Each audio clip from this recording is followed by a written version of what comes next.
समस्त वनस्पति, पशु और इंसान अपने संपोषण के लिए प्रकृति पर निर्भर हैं। नदियां, वन, हवा और धरती की पैदावार ये सभी जीवों के लिए आवश्यक हैं। लेकिन इंसानी गतिविधियों के कारण इन प्राकृतिक संसाधनों पर दबाव पड़ रहा है। विश्व के विराट महानगर लगातार फैलते जा रहे हैं। इन महानगरों की अधिकांश आबादी छोटे इलाकों में केंद्रित है। यहां लोग घर, पानी और सफाई जैसी बुनियादी सुविधाओं के लिए जूझ रहे हैं।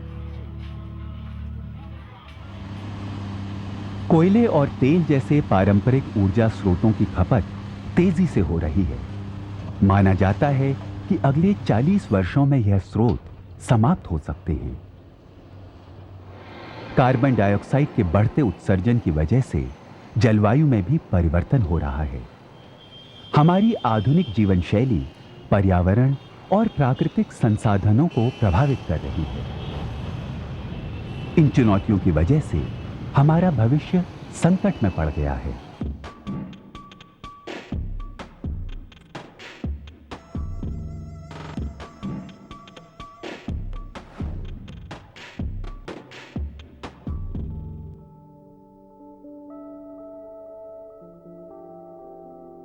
हड़प्पा और मोहनजोदाड़ो जैसे प्राचीन नगर सिद्ध करते हैं कि पूरी दुनिया में सभ्यताएं नगरों को जन्म देती हैं। दुनिया आज तेजी से बदल रही है। सबसे अधिक तब्दीली शहरों में नजर आती है। आज की तिथि में विश्व की आधी से अधिक जनसंख्या यानी 330 करोड़ शहरों में बसी है। अनुमान है कि 2030 तक दुनिया भर की शहरी आबादी 490 करोड़ हो जाएगी। हालांकि भारत की 100 करोड़ आबादी का अधिकतर हिस्सा ग्रामीण इलाकों में बसा है, इसकी शहरी आबादी तेजी से बढ़ रही है। सन 1950 में यह शहरी आबादी 17% थी। आज ये बढ़कर 28.7% हो गई है। सन 1750 से 1950 की 2 सदियों में औद्योगिकरण का दौर शुरू हुआ। इसी के साथ शहर भी उभरने लगे और औद्योगिक केंद्र बन गए। रोजगार के अवसर और बेहतर जीवन स्तर की संभावनाएं बढ़ गईं। इन शहरों में अन्य सुविधाएं भी उपलब्ध होने लगी। इनकी वजह से लोग गांव छोड़कर शहरों में बसने लगे। कृषि की समस्याओं के कारण भी प्रवासी आबादी शहरों में बढ़ती गई। विश्व की पूरी जनसंख्या की तुलना में विश्व की शहरी आबादी कहीं अधिक दर से बढ़ रही है। सन 1950 और 2007 के दौरान दुनिया की आबादी लगभग 2.5 गुना बढ़ गई, जबकि शहरी जनसंख्या लगभग 4.8 गुना बढ़ गई। संयुक्त राष्ट्र के अनुसार 2030 तक हर 5 व्यक्तियों में से 3 शहरों में बसे होंगे। जिन शहरों की आबादी 1 करोड़ से अधिक है, उन्हें मेगा सिटी कहा जाता है। सन 1950 में केवल न्यूयॉर्क सिटी में 1 करोड़ से अधिक लोग बसते थे, लेकिन आज Tokyo, Mexico city, Sao Paulo और मुंबई ये सभी मेगा सिटी बन चुके हैं। सन 2015 तक ऐसी मेगा सिटीज की संख्या बढ़कर लगभग 20 हो जाएगी। 438 स्क्वायर किलोमीटर से अधिक क्षेत्र में फैला मुंबई दुनिया का एक तेजी से बढ़ता शहर है। अनुमान है कि 2050 तक इसकी आबादी 4 करोड़ 70 लाख हो जाएगी और ये दुनिया का सर्वाधिक जनसंख्या वाला क्षेत्र बन जाएगा। शहर किसी भी देश के विकास के केंद्र होते हैं, लेकिन इनमें बढ़ती आबादी और अधिक खपत वाली जीवन शैली कई समस्याएं पैदा कर रही है। शहर के लोगों के लिए पानी, मकान, कचरा निपटान और परिवहन जैसी बुनियादी सुविधाएं एक चुनौती बन गई हैं, खासकर विकासशील देशों के लिए। मुंबई में आवास की समस्या गंभीर है। यहां एशिया के कुछ सबसे बड़े स्लम यानी मलिन बस्तियां पाई जाती हैं। कुछ एक में 5 लाख से भी अधिक लोग रहते हैं। शौचालयों के अभाव, कूड़े के ढेर और खुली नालियों के कारण इन बस्तियों की दशा दयनीय है। इन इलाकों में मलेरिया, टाइफॉइड और डायरिया जैसी बीमारियां आसानी से फैलती हैं। मेगा सिटीज और शहरी इलाकों में कचरा निपटान एक बड़ी समस्या है। फिलहाल भारत में कचरा निपटान का मतलब है रिहायशी और औद्योगिक इलाकों से कचरे को उठाकर लैंडफिल स्थान पर डाल देना। शहरी कचरे की रिसाइकलिंग यानी पुनर्चक्रीकरण की दिशा में बहुत कम कोशिशें हुई हैं। कचरे के ढेरों को जलाने से रसायन वातावरण को प्रदूषित करते हैं। कचरे के सड़ने से मीथेन गैस पैदा होती है, जो एक ग्रीन हाउस गैस है। ये कचरा नदियों में भी अवैध रूप से डाला जाता है। एशिया की नदियों में गंदगी का स्तर संयुक्त राष्ट्र द्वारा निर्धारित मानक से 50 गुना अधिक है। शहरों में बढ़ता कचरा हमारी आधुनिक जीवन शैली का नतीजा है। इसकी एक मिसाल है पतले नॉन बायोडिग्रेडेबल प्लास्टिक थैलों का उपयोग, जिनकी मोटाई 20 माइक्रोन से कम है। क्योंकि ये आसानी से फट जाते हैं, इन्हें फेंक दिया जाता है और ये लैंडफिल स्थानों, नालियों और सीवर लाइनों को बंद कर देते हैं। रिसाइकल्ड यानी पुनर्चक्रीकृत जूट, कागज और मोटे प्लास्टिक थैले न सिर्फ प्रदूषण घटाते हैं, बल्कि पर्यावरण को सुरक्षित रखते हैं। भारत के कुछ शहरों जैसे दिल्ली, चंडीगढ़, शिमला, अहमदाबाद, मुंबई और केरल ने प्लास्टिक थैलों के उपयोग पर रोक लगा दी है। शहर दुनिया के मात्र 3% भूक्षेत्र पर बसे हैं। इन शहरों में व्यापक पब्लिक ट्रांसपोर्ट सिस्टम यानी सार्वजनिक परिवहन प्रणाली के अभाव से निजी वाहनों की संख्या बढ़ रही है। इसके कारण शहर वायु प्रदूषण के शिकार बन चुके हैं। विश्व स्वास्थ्य संगठन के मुताबिक दुनिया भर के शहरों में वायु प्रदूषण के कारण हर साल लगभग 20 लाख लोग मर जाते हैं।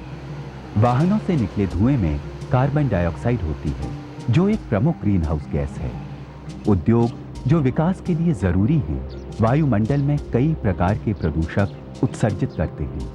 मानव गतिविधियां जैसे वन कटाई और फॉसिल ईंधनों को जलाने से भी कार्बन डाइऑक्साइड की मात्रा में वृद्धि हो गई है। यही ग्लोबल वार्मिंग यानी भूमंडलीय ऊष्मन का कारण है। अब इस बात के सबूत मौजूद हैं कि इंसानी गतिविधियां ही जलवायु परिवर्तन की वजह हैं।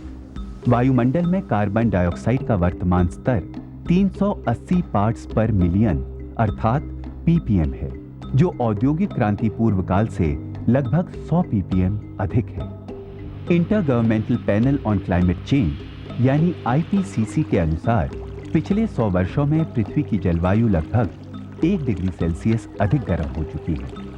ग्लेशियर तेजी से पिघल रहे हैं, समुद्र स्तर बढ़ रहा है और मौसम संबंधी चरम घटनाएं सामान्य हो रही हैं। निकट भविष्य में जलवायु परिवर्तन एक बड़ी चुनौती बन जाएगी। इस सूरत में हमें अपनी जीवन शैली में सुधार लाना होगा। वर्ल्ड वॉच इंस्टीट्यूट के आंकड़ों के अनुसार अमेरिका प्रति व्यक्ति 11.4 किलोवाट ऊर्जा का इस्तेमाल करता है, जबकि भारत प्रति व्यक्ति लगभग 0.7 किलोवाट ऊर्जा का उपयोग करता है। 1990 से 1999 के बीच अमेरिका, यूरोप और रूस 70% उत्सर्जन के लिए जिम्मेदार थे, जबकि एशिया के सभी विकासशील देशों का उत्सर्जन 12% ही था। अनुमान है कि भारत और चीन का ग्रीन हाउस गैस उत्सर्जन 57,000 करोड़ टन बढ़ जाएगा। 2030 तक भारत की ऊर्जा मांग 1,31,000 मेगावाट से 9,50,000 मेगावाट हो जाएगी, जो कि लगभग 6 गुना ज्यादा है। विकासशील देशों में ऊर्जा की मांग तेजी से बढ़ रही है, जिसके चलते फॉसिल ईंधनों की अधिक खपत हो रही है। हमारी आधुनिक जीवन शैली अत्यधिक उपभोग और ऊर्जा खपत पर आधारित है। क्योंकि टेक्नोलॉजी बदलती रहती है, हम पुराने उपकरणों को फेंककर नए खरीद लेते हैं, चाहे इनकी जरूरत हो या ना हो।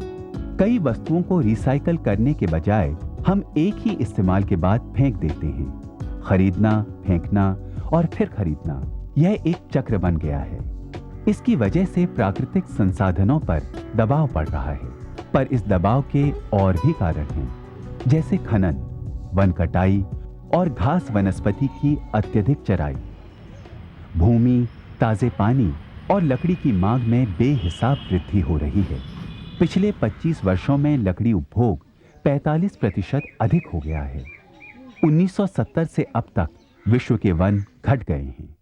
1960 से पानी का उपभोग 2 गुना बढ़ चुका है। पृथ्वी पर ताजे पानी की उपलब्धता सीमित है, 3% से भी कम, और यही पेयजल का स्रोत है। पूरी दुनिया में ताजे पानी के अधिकाधिक शोषण से पेयजल के स्रोत जोखिम में पड़ गए हैं। ताजे पानी के प्रदूषित होने के मुख्य कारण हैं जल संसाधनों का अनुपयुक्त प्रबंध, एफ्लुएंस और कृषि भूमि से बहकर आने वाला पानी। ये सतह पर फैलने के अलावा भूमिगत जल में भी मिल जाते हैं। ये गंभीर स्थिति है क्योंकि लगभग 80% आबादी इसी पानी का इस्तेमाल करती है। हर साल 50 लाख से अधिक व्यक्ति पानी से होने वाली बीमारियों से मर जाते हैं। दुनिया की 1/3 आबादी आज जल संबंधी समस्याओं का सामना कर रही है। ये संख्या 2025 तक 2/3 हो जाने की आशंका है। दुनिया की कृषि भूमि का 40% भाग गंभीर रूप से प्रभावित हो चुका है। कैश क्रॉप यानी नकदी फसलों का बढ़ता उत्पादन और घास वनस्पति की अत्यधिक चराई मिट्टी की घटती उर्वरता के लिए जिम्मेदार हैं। दुनिया की खाद्य उत्पादन क्षमता पर भी असर पड़ रहा है। संयुक्त राष्ट्र के खाद्य एवं कृषि संगठन के अनुसार 2050 तक वर्तमान खाद्य मांग 2 गुना बढ़ जाएगी। इन चुनौतियों के चलते जरूरी हो गया है कि हम इन प्राकृतिक संसाधनों का बेहतर प्रबंध करें। सैटेलाइट यानी उपग्रह टेक्नोलॉजी से यह संभव हो गया है कि हम पृथ्वी को अंतरिक्ष से देख सकें। इस टेक्नोलॉजी के जरिए हम पृथ्वी के चित्र लेकर उसकी सतह पर हो रहे परिवर्तनों का मूल्यांकन कर सकते हैं। अब पिघलते ग्लेशियर, उपलब्ध जल संसाधन, वन आवरण और भूमि उपयोग में हो रहे परिवर्तनों का निरीक्षण किया जा सकता है। Remote sensing, global positioning system यानी जीपीएस और ज्योग्राफिक इंफॉर्मेशन सिस्टम यानी जीआईएस जैसी टेक्नोलॉजियां प्राकृतिक संसाधन प्रबंधन के मामले में कारगर सिद्ध हो सकती हैं। जब सोलर रेडिएशन यानी सौर विकिरण पृथ्वी पर पहुंचता है तो पृथ्वी उसे जज्ब करके दोबारा उत्सर्जित कर देती है। पृथ्वी की सतह से प्राप्त उत्सर्जित वेवलेंथ को रिमोट सेंसिंग उपग्रह नाप लेते हैं। इसके आधार पर एक चित्र निर्मित कर देते हैं। इन चित्रों का उपयोग प्राकृतिक संसाधनों की मॉनिटरिंग के लिए किया जाता है। प्राकृतिक संसाधनों की संरचना, विस्तार और वितरण में आए परिवर्तनों का पता लगाया जा सकता है। पृथ्वी की सतह के व्यापक क्षेत्रों की लगभग रियल टाइम मॉनिटरिंग की जाती है। ये जमीन और समुद्र के सतही आकृतियों पर फोकस करके विस्तृत स्थानीय सूचना उपलब्ध करा सकता है। अलग अलग समय पर लिए गए चित्रों की तुलना से पृथ्वी पर हुए परिवर्तनों का अंदाजा लगाया जा सकता है। रिमोट सेंसिंग का अर्थ है कि सेंसर वस्तु या स्थान के प्रत्यक्ष संपर्क में नहीं आता, इसीलिए इसके जरिए खतरनाक या अगम्य क्षेत्रों जैसे ज्वालामुखीय और बाढ़-ग्रस्त इलाकों का डाटा एकत्रित करना भी संभव है। ज्योग्राफिक इंफॉर्मेशन सिस्टम या जीआईएस का इस्तेमाल भूमिगत जल संबंधित प्रबंधन के लिए किया जाता है। इसके द्वारा शहरों में उपलब्ध जल संसाधनों और ग्रामीण इलाकों में ताजे पानी की आपूर्ति का पता लगता है। ये विशेषज्ञों को वनस्पति, मिट्टी, खनिज की उपस्थिति, चट्टानों के नमूने, पानी के बहाव आदि के बारे में व्यापक डाटा उपलब्ध कराता है। जीआईएस के साथ मिलकर ग्लोबल पोजिशनिंग सिस्टम या जीपीएस रियल टाइम मॉनिटरिंग के जरिए किसी भी स्थान की भौतिक आकृतियों की जानकारी देता है। इन कोशिशों के अलावा भारत के कई हिस्सों में सामुदायिक स्तर पर भी प्राकृतिक संसाधनों के प्रबंधन कारगर साबित हुए हैं।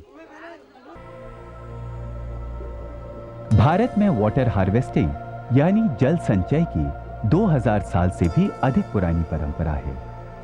राजस्थान, जहां अधिकांश इलाका जलाभाव का शिकार है, वहीं जोधपुर जिले में जल संचय संरचनाओं ने पानी की कमी को काफी हद तक हटा दिया है। घरेलू रिचार्ज कुएं, पर्कोलेशन कुएं, बेरी और नाडी का इस्तेमाल होता है। बारिश का पानी बेरियों में एकत्रित किया जाता है। इनका आकार सुराही जैसा होता है। ऊपरी रेतीली सतह में एक लंबी सुराही की गर्दन जैसी नलिका होती है और इसके नीचे एक लंबा चौड़ा गड्ढा बनाया जाता है। गर्दन के ऊपर एक गुंबद सा बनाते हैं जिसके छोटे से मुंह से पानी खींच कर निकाला जाता है। नीचे बने गड्ढे का आकार इतना बड़ा है कि पूरा भर जाने पर इसका पानी लगातार 2 साल तक काम आता है। जल संचय सिर्फ जलाभावग्रस्त ग्रामीण इलाकों के लिए ही नहीं बल्कि शहरों के लिए भी जरूरी है। शहरों में कंक्रीट और सड़कों के कारण पानी तेजी से बह जाता है और भूमि के अंदर नहीं पहुंचता, इसलिए भूमिगत पानी का रिचार्ज नहीं हो पाता। इसके लिए वर्षा जल को किसी कैचमेंट क्षेत्र में इकट्ठा करते हैं। यहाँ पाइप के जरिए पानी को बालू, बजरी और चारकोल की परतों से बने फिल्टरिंग सिस्टम में डाल देते हैं। वर्षा जल में मिले प्रदूषक अलग हो जाते हैं और साफ पानी जमीन के अंदर पहुंच जाता है। ये पानी स्टोरेज टंकी में एकत्रित किया जा सकता है या किसी रिचार्ज प्रणाली में पहुंचाया जा सकता है ताकि भूमिगत पानी रिचार्ज हो सके।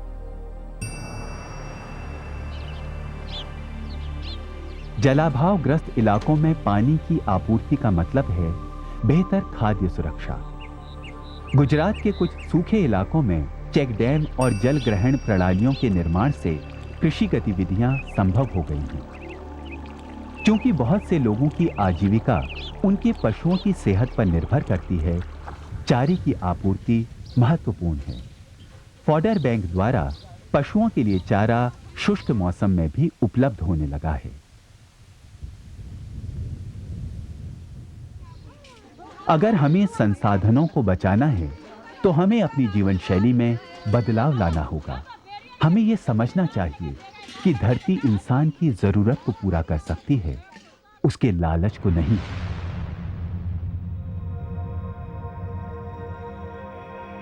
कोयले और तेल जैसे हमारे पारंपरिक ऊर्जा स्रोत हमेशा कायम नहीं रहेंगे। संयुक्त राष्ट्र की एक रिपोर्ट के मुताबिक सन 1950 से फॉसिल ईंधनों का इस्तेमाल 5 गुना बढ़ चुका है। सन 1900 से हर 20 साल में नॉन रिन्यूएबल यानी अनवीकरणीय फॉसिल ईंधनों का उपभोग लगभग 2 गुना बढ़ता आ रहा है। अगर उपभोग का यही स्तर रहा तो फॉसिल ईंधनों का भंडार अगले 40 सालों में खत्म हो जाएगा। ऊर्जा की बढ़ती मांग को पूरा करने और संपोषणीय भविष्य के लिए रिन्यूएबल यानी नवीकरणीय ऊर्जा स्रोतों का प्रयोग और विकास बहुत महत्वपूर्ण है। सौर ऊर्जा, पवन ऊर्जा, पनबिजली और बायोमास जैसे नवीकरणीय ऊर्जा स्रोत हमारे लिए मुमकिन विकल्प हैं। इसके अलावा हमें ऐसी ऊर्जा दक्ष टेक्नोलॉजियां भी विकसित करनी होंगी जो पर्यावरण को हानि न पहुंचाएं। इस संदर्भ में शहरी इलाकों में कुछ कदम उठाए जा रहे हैं। ऊर्जा दक्ष इमारतों में बड़ी खिड़कियों का प्रयोग किया जाता है। इससे इमारत दिन भर सूर्य की रोशनी से प्रकाशित रहती है। अन्य ऊर्जा जरूरतों के लिए सोलर पैनल्स का इस्तेमाल होता है। इन इमारतों में ऊर्जा की खपत 25 से 35% कम होती है और ग्रीन हाउस गैसों का उत्सर्जन घट जाता है। पिछली सदी के अंतिम दशक में 41 अत्यंत प्रदूषित शहरों में से दिल्ली चौथे स्थान पर था। मोटर परिवहन में तेज बढ़त के परिणाम स्वरूप sulphur, nitrogen oxide, suspended particulate matter, carbon monoxide और लेड जैसे प्रदूषकों के स्तर में जबरदस्त वृद्धि हो गई। इसके चलते दिल्ली के एक पर्यावरणीय संगठन centre for science and environment CSE ने जोर दिया कि सभी सार्वजनिक वाहनों को डीजल और पेट्रोल के बजाय कंप्रेस्ड नेचुरल गैस यानी CNG का प्रयोग करना चाहिए। क्योंकि CNG एक स्वच्छ ईंधन है, 2001 में भारत के सुप्रीम कोर्ट ने सभी सार्वजनिक वाहनों को CNG पर चलने का आदेश दिया। इससे दिल्ली में वायु की गुणवत्ता में सुधार हुआ है।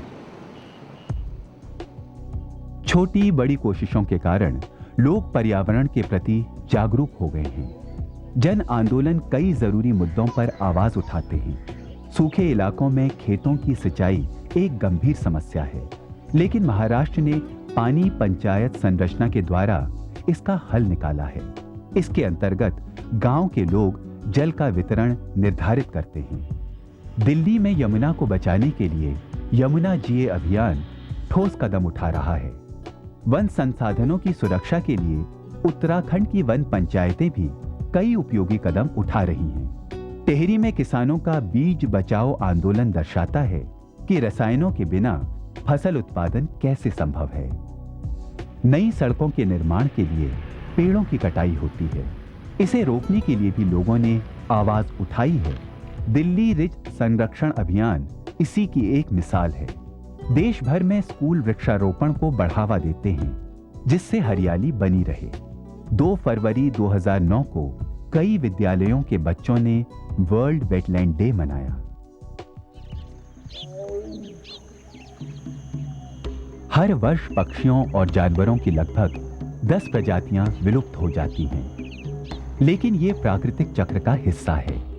अब इंसानी गतिविधियों के कारण इनके प्राकृतिक वास नष्ट हो रहे हैं। फलस्वरूप इनमें विलुप्त होने की दर कई गुना बढ़ रही है। बाघों की घटती आबादी इसका सबसे बड़ा उदाहरण है। 20वीं सदी के दौरान बाघों की 90% आबादी विलुप्त हो गई थी और आज लगभग 3,500 बाघ ही बचे हैं। प्रजातियों की समाप्ति मानव जाति के लिए खतरनाक साबित होगी, क्योंकि पृथ्वी के सभी जीव जिंदगी के एक ही ताने बाने का हिस्सा हैं। अंतरराष्ट्रीय संगठन वर्ल्ड वाइल्ड लाइफ फंड बाघ जैसे संकटग्रस्त जानवरों की रक्षा के लिए व्यापक अभियान चलाता आ रहा है। भारत का प्रोजेक्ट टाइगर अभियान इस बात की मिसाल है कि राष्ट्रीय और अंतरराष्ट्रीय स्तर पर काम करने से कामयाबी हासिल हो सकती है। इंसान जिन चुनौतियों का सामना कर रहा है, वो किसी एक स्थान या देश तक ही सीमित नहीं है। इनका प्रभाव पूरे विश्व पर हावी होगा। घटते वन, प्रदूषित जल संसाधन, बढ़ता ऊर्जा उपभोग, बदलती जलवायु और निरंतर फैलते बढ़ते शहर बेहद गंभीर चुनौतियां हैं। लेकिन एक ओर पर्यावरण के प्रति व्यक्तिगत और सामूहिक प्रयास चल रहे हैं और दूसरी ओर नई टेक्नोलॉजी और नई सोच उभर रही है। इन कोशिशों से स्पष्ट है कि भले ही चुनौतियां कितनी ही कठिन हों, उम्मीद की किरणें कायम हैं।